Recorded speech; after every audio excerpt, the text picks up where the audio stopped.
Hi, everybody. Welcome to the Rhizocast. Today we're looking at My Greatest Adventure, issue 80. This is the reprint, the facsimile edition with the foil cover. The cover's issue in this weird reflection of my shadows, but the as we go in, it won't. Anyway, first appearance of the Doom Patrol. It's written by Arnold Drake, who was ahead of his time. Back in 1950, did one of the proto-graphic novels called Rhymes with Lust, which it's like, 80-something page story at a time where most of the stories were 8 pages. So you guys should track that down and check it out too if you get a chance. I'll probably go over it at some point on here. Anyway, jumping right in.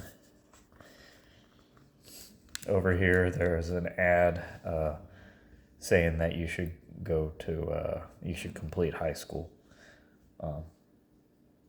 And then if we go right into the Doom Patrol,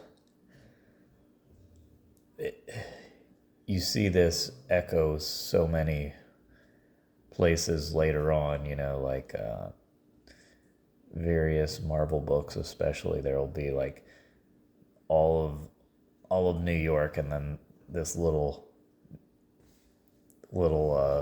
tiny mansion amongst buttoned against the skyscrapers. But of course, this is a DC book. So this guy, he's gathered some shadowy figures that they're all outcast for various reasons, and he says that they should form a team. And they're like, who are you? What are you talking about? You don't know anything. He goes, look, I'm in a wheelchair. I have problems too. Then we go into the origin of Rita, who can change size. And it's her origin. She is a movie star. She gets exposed to these gases, and then she can grow and shrink. She has on and again, off again, trouble controlling her powers. Then we go into the origin of Larry Trainor, Negative Man, and he has an experimental plane, and then he gets possessed or whatever by this spirit that makes him radioactive, which is why he has to be covered like this at all times. Then the origin of Robot Man. He was a race car driver. His body was destroyed. They could save his brain. They reveal the person that did the surgery on him to turn him into the robot is Niles himself. And then it goes into, in his secret lair, there's a news bulletin that there's a bomb hidden somewhere on the docks, and they need to go and find it. And it's not revealed in this story.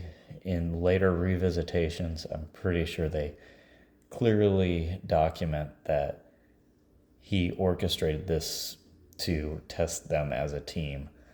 So he has to have Larry go as Negative Man and find the bomb. He brings the bomb back. He has to have Rita become small so she can defuse the bomb. And while she's doing that, we have Robot Man blocking the potential explosion using his body. So then they're like, okay, we're a team.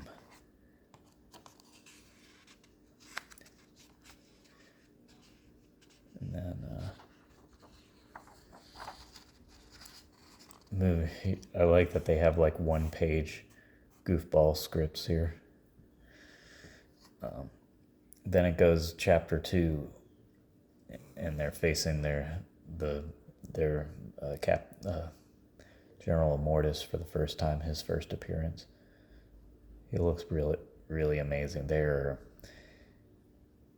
If you look at other artwork in the era, I love Kirby as much as the next guy, but this looks so good. It doesn't. it doesn't have the dynamism necessarily that Kirby has, but it's like instead of Kirby tech, it's almost photorealistic over here with the gauges of that machine. Anyway, so there's an alien spacecraft. That they know that it has some technology that would be dangerous in the wrong hands. So they're trying to get a hold of it before General Immortus does. So it's a race. They get to the spaceship first, and they have to fight something that the aliens have to defend the spaceship. And the whole time, so the professor, he's always got them on communication, using them like chess pieces, telling them how to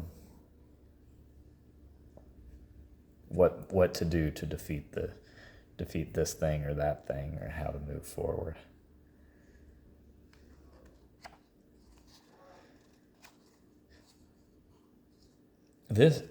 So I have no idea if this is true or not. In this little fun feature, it talks about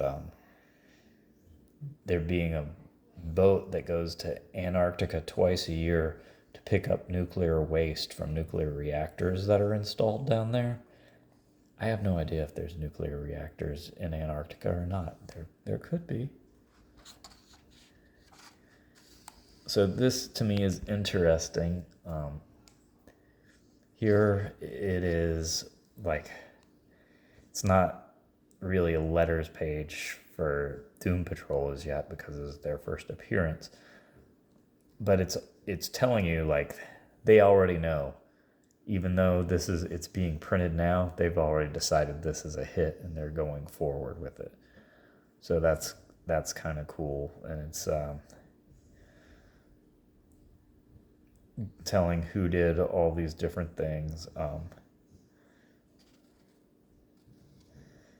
and a history of the artist Bruno Premiani, who I'm not too familiar with his work other than with Doom Patrol.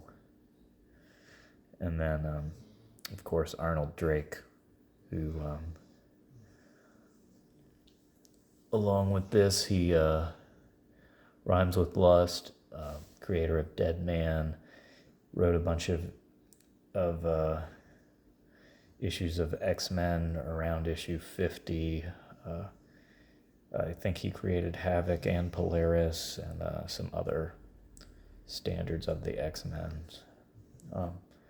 But Doom Patrol, well, may be the thing he's most associated with in the end. Anyway, moving on. So Rita and Larry are working together to work on taking out this defensive mechanism. And Robot Man has to go. So everybody has to be used at all times. And knowing how the Chief Niles, they have him later on, like, that he's semi-villainous, and that he does do things to test the team and help the team be stronger. You have to wonder, is he the creator of this alien technology? That there isn't the alien technology either. And I can't separate in my head how much of that is really retconned versus how much of that with Niles as the potential villain is true during the original run, because I haven't read I've read a bunch of the issues of the original run, but I've never read them straight through to be able to follow where the plot is, and I get all that mixed up with I read the Grant Morrison stuff when I was young, and so that flavors into everything since you read it backwards. Like, anyway, so they defeat the defensive mechanism. They find the thing that they need to get from the rocket ship to make sure General Mortis doesn't get it, and then General Mortis shows up, and he has already developed weapons specifically to target the Doom Patrol because he was spying on them and knows who the team is that Niles has built.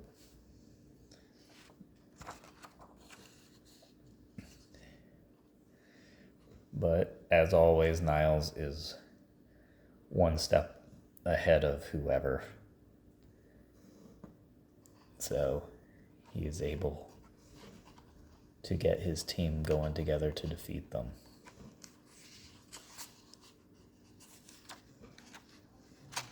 And I do feel like...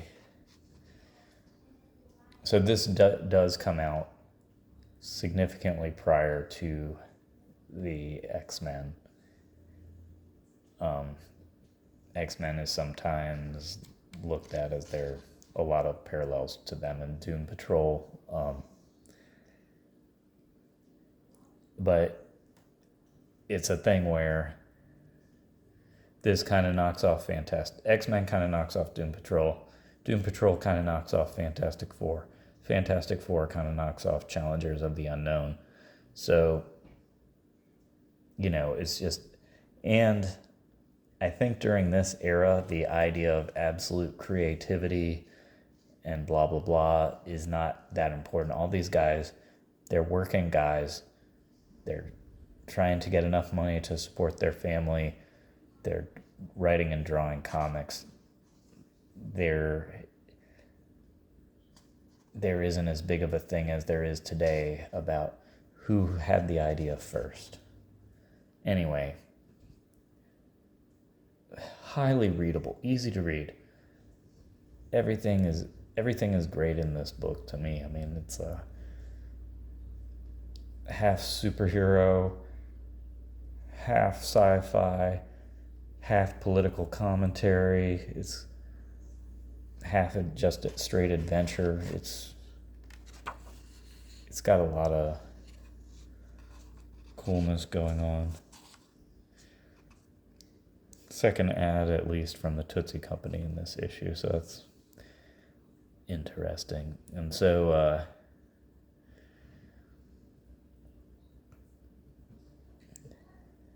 the general gets trapped in the rocket ship, and the rocket ship ends up exploding. Spoilers, he's an ongoing villain, so he'll be back.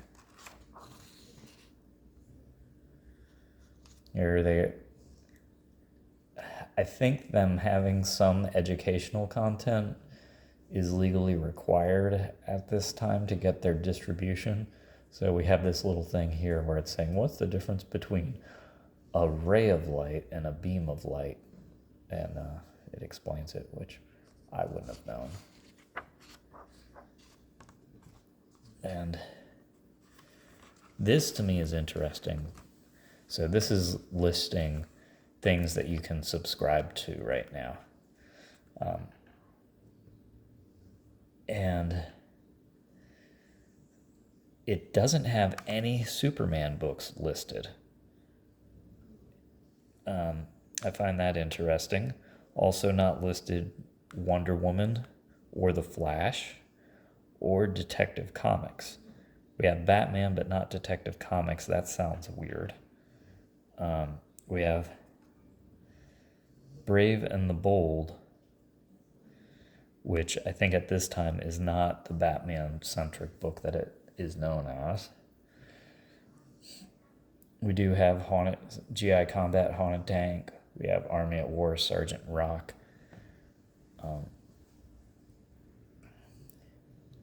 House of Secrets, which of course will be the title with the first Swamp Thing. But it's interesting. Like, I can't tell if they're trying to advertise these books because they're books that need a boost, or why these ones are chosen. Because I would think the Batman book and the Justice League were hit books. I think during this time, the military books are still hit books. But I don't know. And it is also interesting to me, they're asking for you to do a 2-year subscription. I think people that follow the history of comics know that a lot of comics that were more targeted towards the youth market, they didn't see having readers read for longer than two or 3 years, maybe 4 tops, that the goal was to get your money from the kids for these couple of years and then get a new crop of kids. That's why reprints and telling the same story didn't matter as much. I'm not sure exactly when that concept crosses over, because this is the early 60s, I'm not, and Marvel really was targeting itself towards slightly older readers, and I'm not sure when DC makes that shift. To me, clearly this one is targeted at slightly older readers as well. Anyway, they do have the ads for the little army men's of knights. Probably on the back is actual army men. Yep, on the back here are the actual army men. So yeah,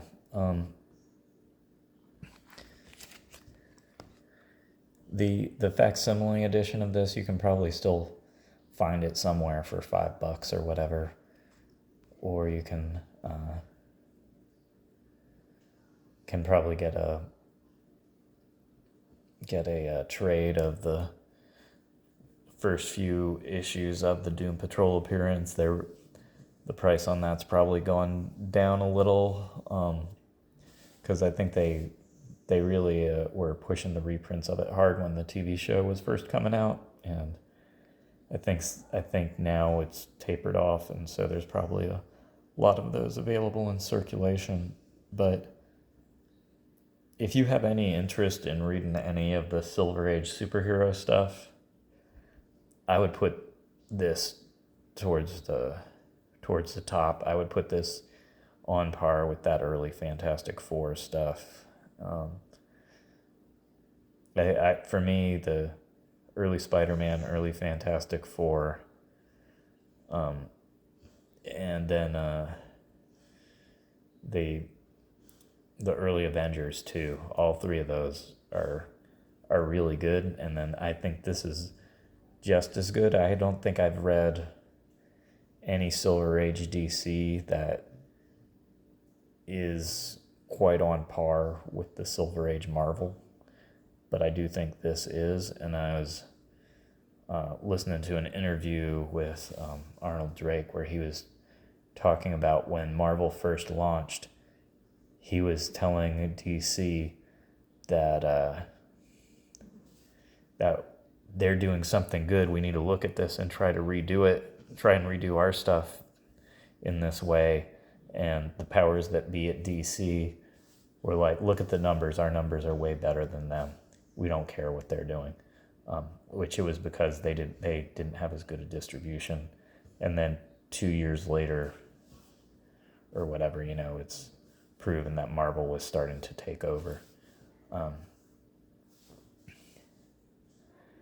I wish Arnold Drake had gotten more credit, and that his name was known, and that he'd gotten to do more work. I think maybe he didn't need the comic book work as much. He was in a family where there were other creatives. His brother's a kind of famous songwriter. He did some stuff off Broadway with for writing plays, and he wrote some screenplays for films, and he did a lot of other stuff. Comics weren't his only outlet, and I think that's part of why he doesn't have more comics that he's known for. And of course, because during his era of writing, a lot of people aren't getting credits, so people aren't really sure which ones he wrote. So anyway, if you see any of the early Doom Patrol, the Silver Age Doom Patrol, at an affordable price, I would go ahead and grab it to read it. Great book. And then also Rhymes with Lust, if you find that. That's an interesting history piece. Anyway, thanks for hanging out.